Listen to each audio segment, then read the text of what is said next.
नमस्कार। आज हम पढ़ने वाले हैं हिंदी व्याकरण के 100 प्रश्न। 500 में से 200 प्रश्न ऑलरेडी हो चुके हैं। अब हम आगे के 100 प्रश्न और करने वाले हैं। तो पहला प्रश्न है कि सीखने की कला आवश्यक है, इसमें क्या है? संप्रदान कारक, अधिकरण कारक, संबंध कारक, अपादान कारक। क्या है? संबंध कारक। भाववाचक संज्ञा बनाइए। लड़कापन, लड़कपन या लड़काई या फिर लड़काईपन। क्या होगा? लड़कपन।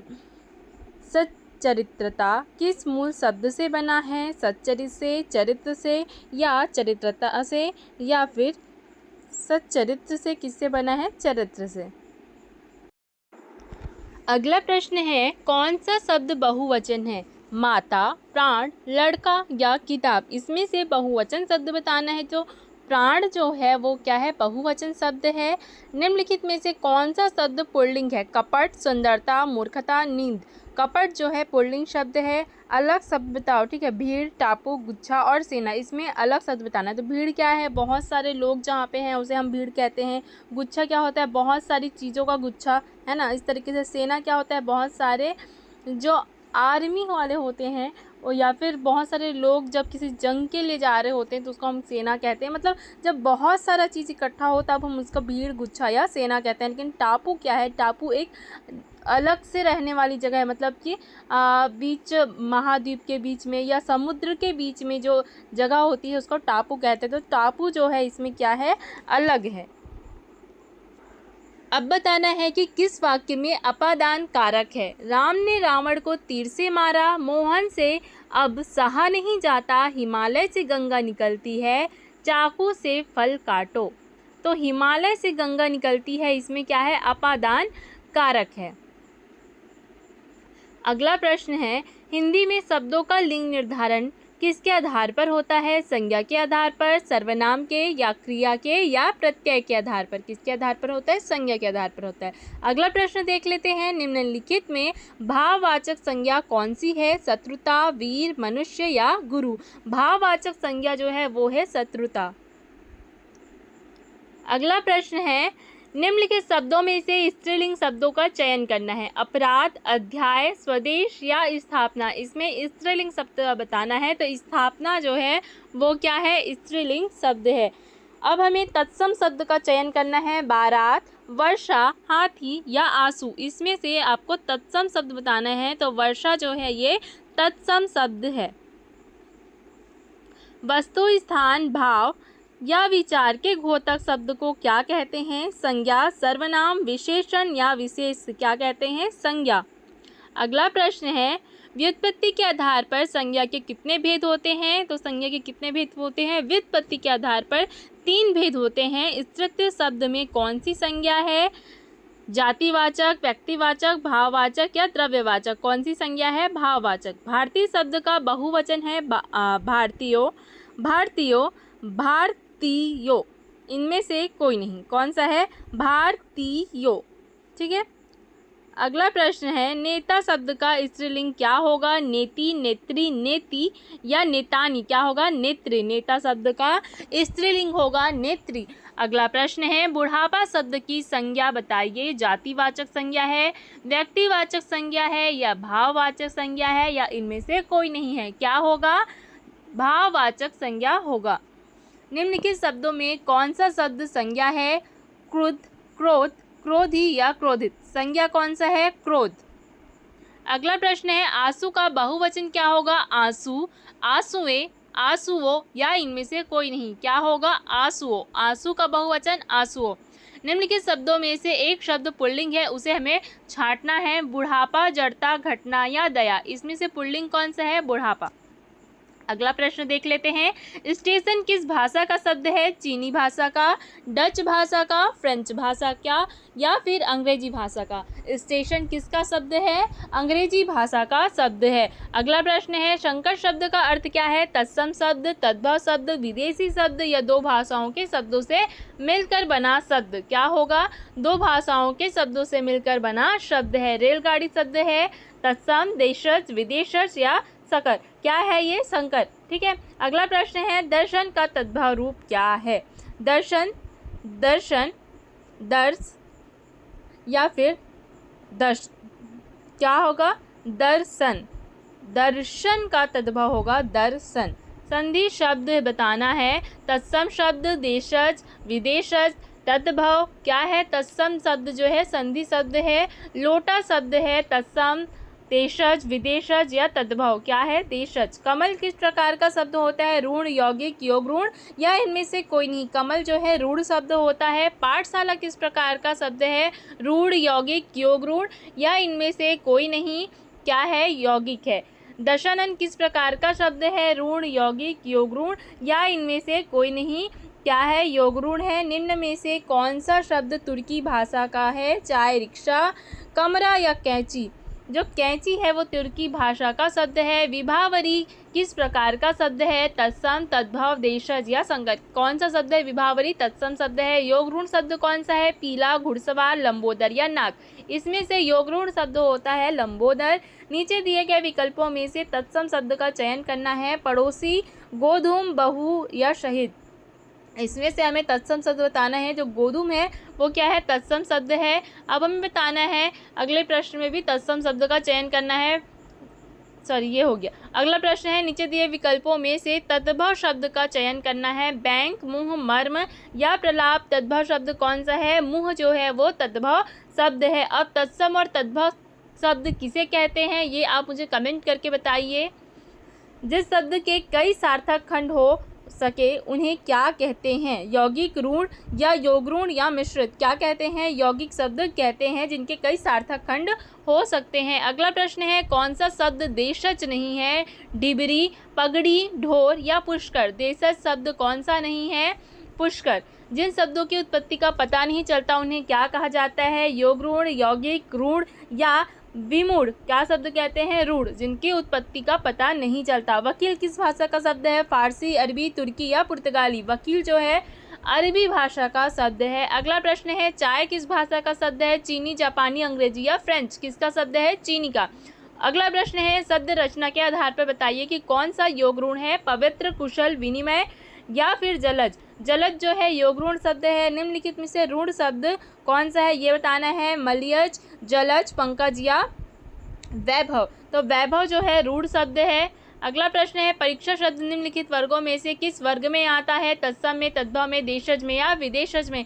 तत्सम में आता है परीक्षा शब्द। मजिस्ट्रेट किस शब्द का है? तत्सम, तद्भव, देशज या विदेशज। किसका है? किसका शब्द है? मजिस्ट्रेट। ये है आपका विदेशज। ठीक है। निम्नलिखित में से कौन सा देशज है ये बताना है। अग्नि, प्रार्थना, खेत या लोटा। तो लोटा जो है ये देशज शब्द है। श्लेष का क्या अर्थ होता है? भिन्न, चिपका, समांतर या स्तर। चिपका हुआ को क्या बोलते हैं? श्लेष बोलते हैं। श्लेष का अर्थ होता है चिपका। अगला प्रश्न है स्वतंत्र सत्ता धारण न करने वाले शब्द क्या कहलाते हैं? ऋण, यौगिक, योग ऋण या इनमें से कोई नहीं। क्या कहलाते हैं? यौगिक। निम्नलिखित में से कौन यौगिक शब्द है? लेखक, पुस्तक, विद्यालय या योगी। कौन सा है? विद्यालय। अगला प्रश्न देख लेते हैं प्रयोग की दृष्टि से सूक्ष्म अंतर व्यक्त करने वाले शब्द को क्या कहते हैं? प्रयोगात्मक, समानार्थक, अनेकार्थक या विपरार्थक। क्या कहते हैं? समानार्थक। प्रयोग की दृष्टि से जिसमें बहुत कम अंतर होता है, एकदम सूक्ष्म अंतर होता है, उसे हम समानार्थक शब्द कहते हैं। यौगिक शब्द कौन सा है? पंकज, पाठशाला, दिन या जलज। पाठशाला जो है यौगिक शब्द है। अवयवी भाव समास का एक उदाहरण यथाशक्ति का सही विग्रह क्या होगा? जैसी शक्ति, जितनी शक्ति, शक्ति के अनुसार या यथा जो शक्ति। तो यथाशक्ति का अगर हम समास विग्रह करते हैं तो वो होता है शक्ति के अनुसार। अगला प्रश्न है लंबोदर में कौन सा समास है? द्वंद्व, द्विगु, तत्पुरुष या बहुव्रीहि। कौन सा समास है? बहुव्रीहि समास है। देश प्रेम में कौन सा समास है? अवयवी भाव समास, द्विगु समास, तत्पुरुष समास या बहुव्रीहि समास। कौन सा समास है? तत्पुरुष समास। नवग्रह में कौन सा समास है? तत्पुरुष समास, द्वंद्व समास, द्विगु समास या बहुव्रीहि समास। कौन सा समास होगा? द्विगु समास होगा। वनवास में कौन सा समास है? तत्पुरुष, कर्मधारय या द्विगु या बहुव्रीहि। कौन सा समास होगा? तत्पुरुष समास होगा। पंचवटी में कौन सा समास है? बहुव्रीहि समास होगा। पीताम्बर में कौन सा समास है? बहुव्रीहि, द्वंद्व या कर्मधारय या द्विगु। कौन सा समास होगा? बहुव्रीहि। युधिष्ठिर में कौन सा समास होगा? बहुव्रीहि। संस्कृत में ऐसे शब्द जिन्हें हम ज्यों का त्यों प्रयोग करते हैं उन्हें हम क्या कहते हैं? तत्सम कहते हैं। निम्नलिखित में ऋण शब्द कौन सा है? वाचनालय, समतल, विद्यालय या पशु। पशु जो है ऋण शब्द है। अगला प्रश्न है जितेंद्रिय में कौन सा समास है? द्वंद्व समास, बहुव्रीहि समास, तत्पुरुष समास या द्विगु समास। जितेंद्रिय में है बहुव्रीहि समास। दीनानाथ में कौन सा समास है? तत्पुरुष, बहुव्रीहि, द्विगु या द्वंद्व। कौन सा समास है? तत्पुरुष समास। कौन सा शब्द बहुव्रीहि समास का सही उदाहरण है? निशिदिन, त्रिभुवन, पंचानन, पुरुषी। क्या होगा? पंचानन। अगला प्रश्न है दसमुख में कौन सा समास है? बहुव्रीहि समास है। विशेषण और विशेष के योग से कौन सा समास बनता है? तो कौन सा समास बनता है? कर्मधारय समास बनता है विशेषण और विशेष के योग से। अगला प्रश्न है निम्नलिखित में से एक शब्द में द्विगु समास है, उस शब्द का चयन करिए। आजीवन, भूदान, सप्ताह, पुरुषी। ठीक है, क्या है? द्विगु समास का चयन करना है जो कि सप्ताह है। ठीक है, अगला प्रश्न है किस समास में दोनों शब्दों के समान अधिकरण होने पर कर्मधारय समास होता है? तत्पुरुष समास, द्वंद्व समास, द्विगु समास या बहुव्रीहि समास। कौन सा समास? द्विगु समास। किसमें सही समासिक पद है? पुरुष, धन्वी, दिवारात्रि, त्रिलोकी, मंत्री परिषद। त्रिलोकी में क्या है? समासिक पद है। ठीक है, द्विगु समास का उदाहरण कौन से? अन्वय, दिन रात, चतुरानन, त्रिभुवन। त्रिभुवन में द्विगु समास है। अब बताना है अगला प्रश्न दसमुख में कौन सा समास है? बहुव्रीहि समास है। विशेषण और विशेष के योग से कौन सा समास बनता है? कर्मधारय समास बनता है। अगला प्रश्न है किस समास में दोनों समान अधिकरण होने पर कर्मधारय समास होता है? द्विगु समास में। किसमें सही समासिक पद है? त्रिलोकी। अच्छा, डबल हो गया, सॉरी। इनमें से द्वंद्व समास का उदाहरण बताइए। रुपया, पैसा जो है द्वंद्व समास का उदाहरण है। पुरोहित में उपसर्ग है, पुरोहित में उपसर्ग है पुरः। ओके, अगला है अवनत शब्द में प्रयुक्त उपसर्ग है अव। सावधानी शब्द में प्रयुक्त प्रत्यय बताना है। सावधानी में कौन सा प्रत्यय लगा है? सावधान और ई को मिलाएंगे तो क्या होगा? सावधानी, इसलिए सावधानी में प्रत्यय हुआ है ई। कनिष्ठ शब्द में प्रत्यय बताना है। कनिष्ठ शब्द में प्रत्यय हुआ है इष्ट। ठीक है, अगला प्रश्न है दो अथवा दो से अधिक शब्दों को मिलाकर बने हुए नए सार्थक शब्द को क्या कहते हैं? उसे कहते हैं समास। समास का शाब्दिक अर्थ क्या होता है? समास का शाब्दिक अर्थ होता है संक्षेप। निम्नलिखित में कौन सा पद अवयवी भाव समास है? गृहागत, आचर कुशल, प्रतिदिन या कुमारी। जो प्रतिदिन है वो क्या है? अवयवी भाव समास है। जिस समास में उत्तर पद प्रधान होता है, उत्तर पद प्रधान होने के साथ ही क्या होता है? पूर्व पद तथा उत्तर पद में विशेषण विशेष्य का संबंध भी होता है, उसे कौन सा समास कहते हैं? ठीक है, कर्मधारय समास, तत्पुरुष समास, द्वंद्व समास या बहुव्रीहि समास। कौन सा समास कहते हैं? कर्मधारय समास। अगला प्रश्न है निम्नलिखित में से कर्मधारय समास किसे कहते हैं? चक्रपाणी, चतुर्युगम, नीलोत्पलम, माता पिता। क्या होगा? नीलोत्पलम। ठीक है, नीलोत्पलम। ठीक है, अगला प्रश्न है जिस समास के दोनों पद अप्रधान होते हैं वहाँ पर कौन सा समास होता है? बहुव्रीहि समास होता है। कृदंत प्रत्यय किन शब्दों के साथ जुड़ते हैं? कृदंत प्रत्यय जो जुड़ते हैं क्रिया के साथ जुड़ते हैं। अगला प्रश्न है निम्नलिखित पद इक प्रत्यय लगने से बने हैं, इनमें से कौन सा पद गलत है? ठीक है, प्रत्यय लगा है इक, जिसमें इक प्रत्यय ना लगा हो वो गलत होगा। जैसे कि दैविक, सामाजिक, भौमिक और पक्षिक। दैविक में अगर इक को हटा देंगे तो क्या बचेगा? दैव। सामाजिक में इक हटाएंगे तो समाज। भौमिक में इक को हटाएंगे तो भौम। और पक्षिक में इक को हटाएंगे तो पक्ष। पक्ष, तो ये कौन सा इसमें से गलत होगा? पक्षिक गलत है। पक्षिक में क्या लगा है? इक प्रत्यय नहीं लगा है। ठीक है, किस शब्द की इक प्रत्यय लगने से बने हैं, इनमें से कौन सा पद गलत है? ठीक है, तो पक्षिक पद जो है गलत है। चलो आगे देखते हैं किस शब्द की रचना प्रत्यय से हुई है? अभियोग, व्यायाम, अपमान या इनमें से कोई नहीं। कौन सा है? प्रत्यय, किस शब्द की रचना प्रत्यय से हुई है? तो अभियोग, व्यायाम या अपमान, इन तीनों में से कोई सा भी शब्द ऐसा नहीं है जिसमें प्रत्यय लगा है। चलिए आगे बढ़ते हैं। निम्नलिखित में से उपसर्ग रहित शब्द बताना है। सुयोग, विदेश, अत्यधिक या सुरेश। इसमें से आपको उपसर्ग किसमें नहीं लगा दिख रहा है? वो है सुरेश। अगला प्रश्न है बहाव शब्द में प्रयुक्त प्रत्यय कौन से हैं? बह, हाव या आव या आवा। कौन सा है? आव जो है ये क्या है? प्रत्यय प्रयुक्त हुआ है इस शब्द में। विज्ञान शब्द में प्रयुक्त उपसर्ग है विज्ञ, ज्ञान, वी अन, कौन सा है? वी। ठीक है। चिरायु शब्द में प्रयुक्त उपसर्ग है ची। धुंधला शब्द में आपको प्रत्यय बताना है, कौन सा प्रत्यय लगा है? धू, धुंध, ला, इनमें से कौन, या फिर कोई सा भी नहीं। क्या प्रत्यय लगा हुआ है? ला। किस शब्द में उपसर्ग नहीं है? अपवाद, पराजय, प्रभाव, ओढ़ना, किसमें नहीं है? ओढ़ना में। संस्कार शब्द के किस उपसर्ग का प्रयोग हुआ है? सम, सन, सम, संस, सम जो है उपसर्ग प्रयुक्त हुआ है संस्कार में। ठीक है। निम्नलिखित में से कौन सा शब्द कृदंत प्रत्यय से बना है? रंगीला, बिकाऊ, दुधारू, कृपालु, क्या है? बिकाऊ। अगला प्रश्न है, किस शब्द में आवा प्रत्यय नहीं है? लावा में आवा प्रत्यय नहीं है। इनमें से कौन सा शब्द समूहवाचक प्रत्यय नहीं है? लोक, गण, मन, वर्ण, जो मन है ये समूहवाचक प्रत्यय नहीं है। अगला प्रश्न है, निम्नलिखित में से किस शब्द में प्रत्यय लगा हुआ है? विकल्प, अलग, पुलक, धनिक, किसमें लगा हुआ है? धनिक में प्रत्यय का प्रयोग हुआ है। अगला प्रश्न है, निम्नलिखित में से किस शब्द में प्रत्यय लगा हुआ है? सागर, नगर, सुरेश, जादूगर, किसमें लगा हुआ है? जादूगर में प्रत्यय लगा हुआ है। निम्नलिखित में से किस शब्द में उपसर्ग का प्रयोग हुआ है? उपकार, लाभदायक, पढ़ाई या अपनापन, उपकार में उपसर्ग का प्रयोग हुआ है। अगला प्रश्न है, निम्नलिखित में से किस पद में उपसर्ग का प्रयोग हुआ है? उपकार में। अनुवाद में प्रयुक्त उपसर्ग है अ, अन, अव, अनु। ठीक है। तो अनुवाद में प्रयुक्त उपसर्ग क्या है? अनु। निर्वाह में प्रयुक्त उपसर्ग है नी, निह, निर, निरी, निर। ठीक है। अगला प्रश्न है, हिंदी में कृत प्रत्ययों की संख्या कितनी है? 28, 30, 42 या 50, कितनी है? 28।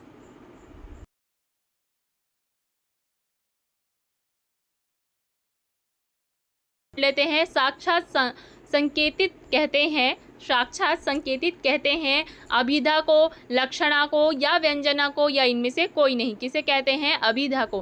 किसे शब्द की प्रथमा शक्ति कहा जाता है? अभिधा को, लक्षणा को, व्यंजना को या अलंकार को, किसे कहा जाता है? अभिधा को। अगला प्रश्न है, बैल खड़ा है, इस वाक्य में प्रयुक्त शब्द बैल में कौन शब्द शक्ति पाई जाती है? अभिधा, लक्षणा, व्यंजना या छंद, क्या पाया जाता है? अभिधा। लक्षणा की शर्तों की संख्या है 1, 2, 3 या 4, कितनी है? 3। अगला प्रश्न है, निम्नलिखित में कौन लक्षणा की शर्तों में शामिल नहीं है? मुख्यार्थ में बाधा, मुख्यार्थ एवं लक्ष्यार्थ में संबंध, रूढ़ि या प्रयोजन या व्यंग्यार्थक, क्या है? व्यंग्यार्थक। अगला प्रश्न है, जहां मुख्यार्थ की बाधा होने पर रूढ़ि या प्रयोजन के कारण मुख्यार्थ से संबंध अन्य अर्थ लक्षित हो, वहाँ शब्द शक्ति होती है अभिधा, लक्षणा, व्यंजना या तात्पर्य, क्या होती है? लक्षणा होती है। कहाँ होती है? जहाँ मुख्यार्थ की बाधा होने पर रूढ़ि या प्रयोजन के कारण मुख्यार्थ से संबंध अन्य अर्थ लक्षित हो। मुख्यार्थ से संबंधित अन्य अर्थ जब आता है, लक्षित होता है, वहाँ पर क्या वहाँ जो शब्द शक्ति होती है उसे हम क्या कहते हैं? लक्षणा कहते हैं। अगला प्रश्न है, अनिल ने सुनील से कहा तुम बैल हो, इस वाक्य में प्रयुक्त शब्द बैल में कौन सी शब्द शक्ति है? अभिधा, लक्षणा, व्यंजना या तात्पर्य, कौन सी शक्ति है? लक्षणा। अगला प्रश्न है, मुहावरे और लोकोक्तियों में जिस शब्द शक्ति के जरिए अर्थ ग्रहण किया जाता है वह है अभिधा, लक्षणा, व्यंजना या तात्पर्य, क्या है? लक्षणा है। अगला प्रश्न है, रूढ़ा और प्रयोजनवर्ता किस शब्द शक्ति के भेद के प्रकार हैं? अभिधा, लक्षणा, व्यंजना या तात्पर्य, किसके प्रकार हैं? लक्षणा के। अभिधा और लक्षणा के असमर्थ हो जाने पर जिस शब्द शक्ति के माध्यम से शब्द का अर्थ लिया जाता है वह क्या है? व्यंजना है। अगला प्रश्न है, पुत्र की हरकतों से तंग आकर पिता ने उसे खालिसन इस रिक्त स्थान के लिए उपयुक्त मुहावरे का चयन करिए। पुत्र की हरकतों से तंग आकर पिता ने उसे कहीं का न रखा। पुत्र की हरकतों से तंग आकर पिता ने उसे ठिकाने लगा दिया। पुत्र की हरकतों से तंग आकर पिता ने उसे तिलांजलि दे दी। पुत्र की हरकतों से तंग आकर पिता ने उसे घर से निकाल दिया। तो इसमें सही ऑप्शन क्या होगा? सी, तिलांजलि दे दी। अगला प्रश्न है, तालू में जीभ ना लगना का अर्थ क्या है? भूख से तड़पना, प्यास से परेशान होना, चुप ना रहना या स्वाद ना मिलना, क्या होता है? चुप ना रहना। अगला प्रश्न है, ठन गोपाल का अर्थ?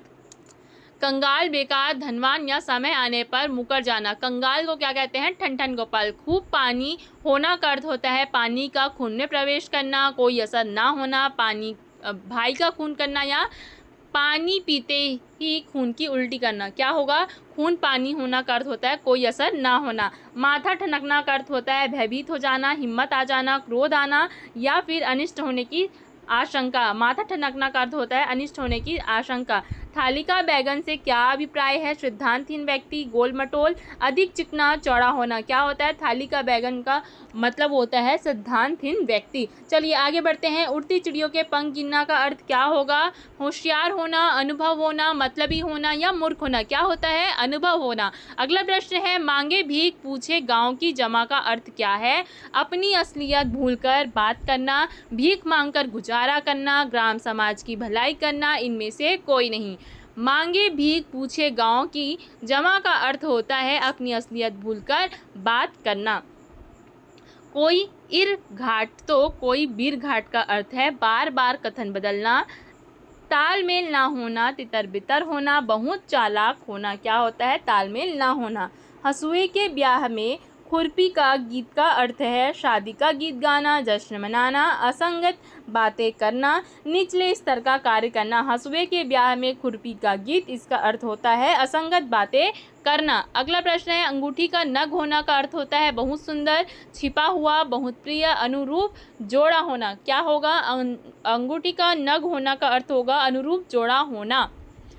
समुद्र मंथन करना का अर्थ क्या होगा? घोर तप करना, दृढ़ प्रतिज्ञा करना, उद्देश्य को प्राप्त करना, कठोर परिश्रम करना। समुद्र मंथन का अर्थ होगा कठोर परिश्रम करना। अगला प्रश्न है विरोध करना के लिए सही मुहावरा क्या है? सिर कटाना, सिर चढ़ाना, सिर झुकाना या सिर उठाना। विरोध करेंगे तब क्या होगा? सिर उठाना। ठीक है। अगला प्रश्न है नाश कर देना के लिए सही मुहावरा क्या होगा? पानी में आग लगाना, पानी पानी होना, पानी फेर देना या पानी भरना। क्या होगा? पानी फेर देना। चलिए अगला प्रश्न देखते हैं।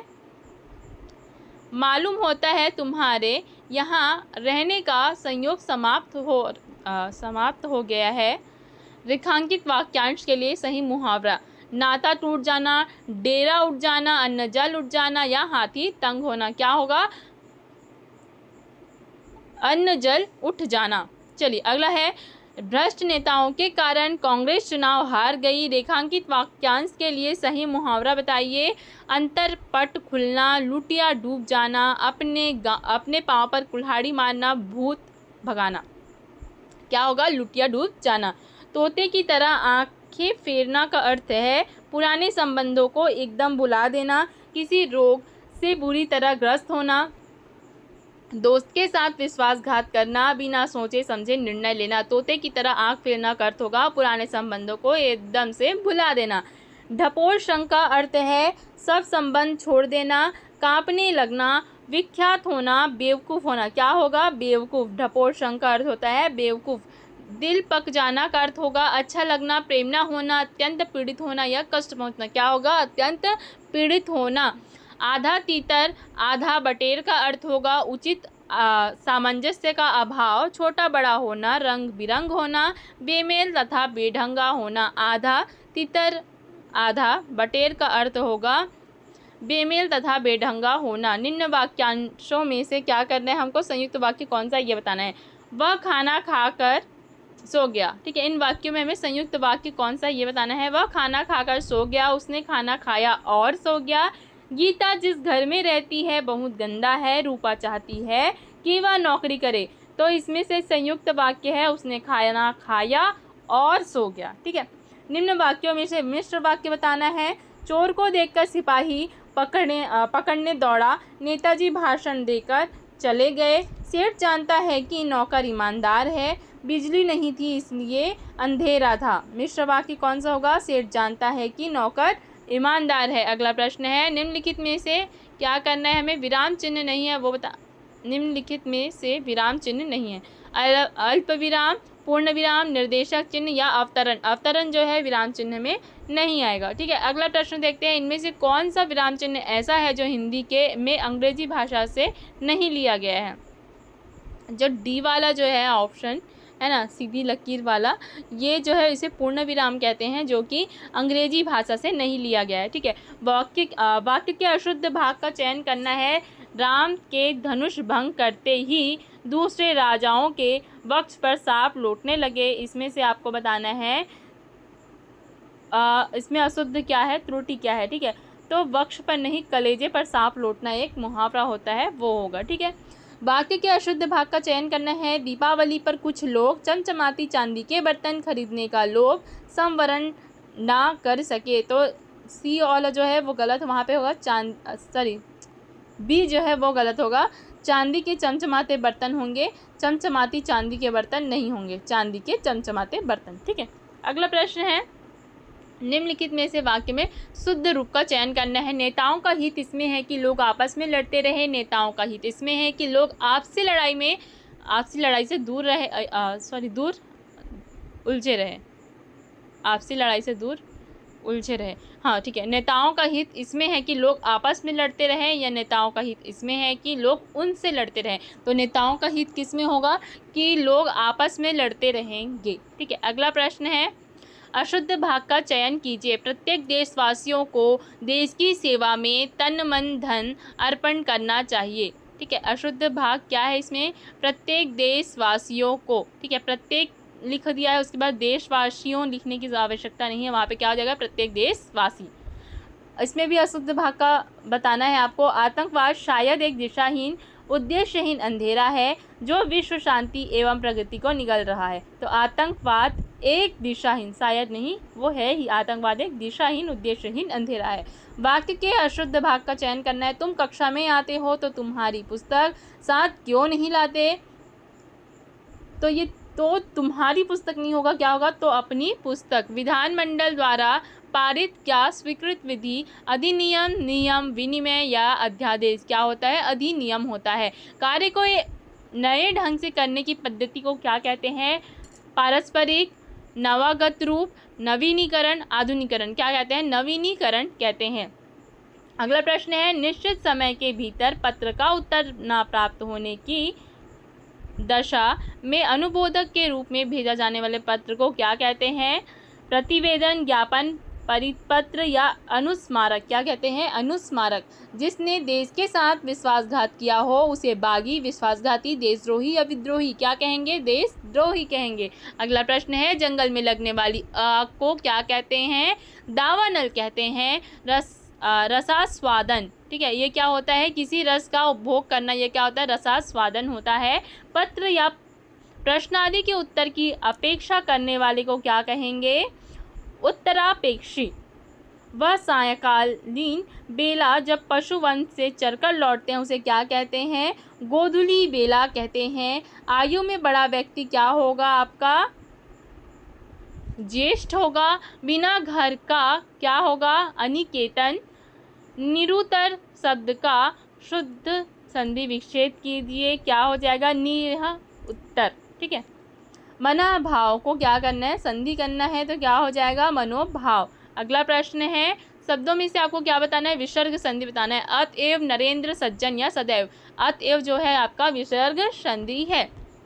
अगला प्रश्न है, ये इसमें से आपको व्यंजन संधि बताना है। सप्तऋषि, निराधार, सत्कार या हिमालय। सत्कार जो है व्यंजन संधि है। अ प्लस ई को मिलाकर क्या बनता है, ए बनता है। स्वर संधि के किस भेद को व्यक्त करता है, कौन सा आपका भेद है, ये गुण स्वर संधि। ठीक है, अधः प्लस गति, अधोगति किस संधि का उदाहरण है, विसर्ग संधि का। उत प्लस हार के योग से कौन सा शब्द बनेगा, उत्तार, उतार, आहार, उदार या उद्धार क्या बनेगा, उद्धार।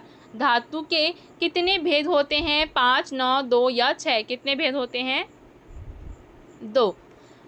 अन्वय का सही संधि विच्छेद होगा अनु प्लस ए। ठीक है, यद्यपि में प्रयुक्त संधि का नाम बताइए, यड़ संधि। विधि का यही खाली स्थान है कि जो जन्मा है उसकी मृत्यु अवश्य होगी, तो वहाँ ब्लैंक में क्या आएगा, विधि का यही विधान है। ठीक है, संविधान में हिंदी को खाली स्थान कहा गया है। संविधान में हिंदी को राजभाषा कहा गया है। खाली स्थान पूर्ण व्यवहार भारतीय समाज की सबसे बड़ी समस्या है, क्या, अनुशासन, व्यवस्था या प्रशासन या फिर परंपरापूर्ण। सबसे बड़ी समस्या क्या है, अनुशासन। अनुशासन पूर्ण व्यवहार भारतीय समाज की सबसे बड़ी समस्या है।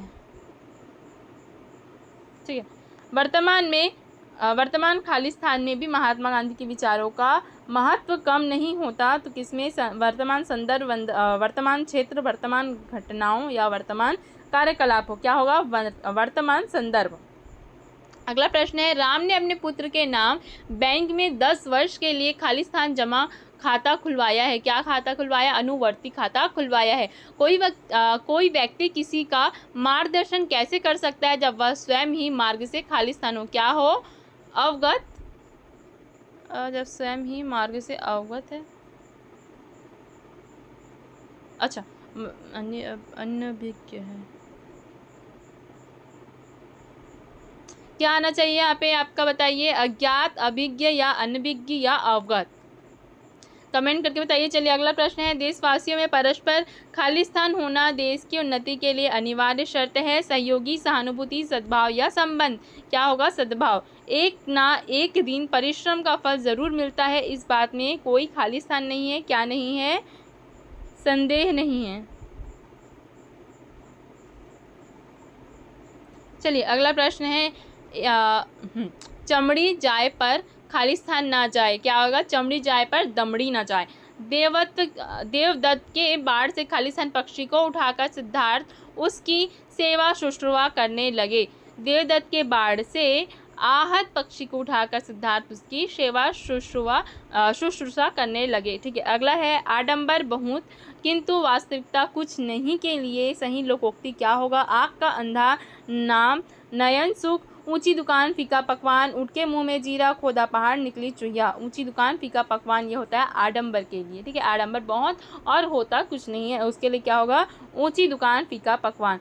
चोर चोर खालिस्तान भाई क्या होते हैं, मौसेरे भाई होते हैं। ठीक है, पुचकारा कुत्ता सिर चढ़े या सिर चढ़े का अर्थ है। ठीक है, पुचकारा कुत्ता सिर चढ़े का अर्थ क्या होगा, पुचकारने पर कुत्ता भी प्यार दिखाता है। ओछे लोग मुंह लगाने पर अनुचित लाभ उठाते हैं।